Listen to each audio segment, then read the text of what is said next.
सकाळी उठल्याच्या नंतर प्रत्येक स्त्रीला आपल्या घरातल्या सगळ्यांसाठी म्हणजे त्यांच्या मिस्टरांसाठी, मुलांसाठी, आजी-आजोबांसाठी जेवण बनवायचं असतं आणि त्यांना वेळच्या वेळी ऑफिसला पाठवायचं असतं, शाळेला पाठवायचं असतं.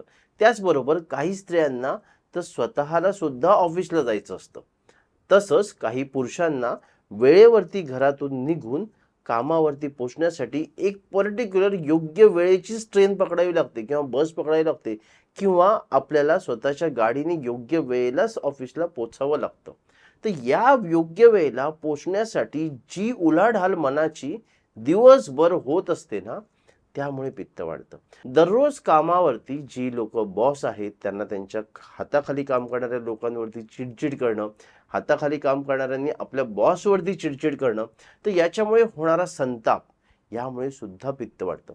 आणि हे जे पित्त वाढतं ना, हे रक्तामध्ये पित्त वाढतं. त्याच्यामध्ये अनेक वेळेला कुठली लक्षणं दिसतात, तर छातीमध्ये जळजळ वाटणं किंवा जळजळ वाटणं, पोटात जळजळ होणं, पोट गच्च वाटणं, पोट फुगणं, त्याचबरोबर आंबट गुळण्यावरती येणं, वारंवार तोंड येणं, डोकं दुखणं, मायग्रेनसारखा त्रास होणं, पोटामध्ये मळमळणं, उलट्या होणं किंवा उलट्या न होता नुसतं उलटी झाल्यासारखं वाटणं, अशा प्रकारचा हा पित्ताचा त्रास या ताणामुळे होऊ शकतो.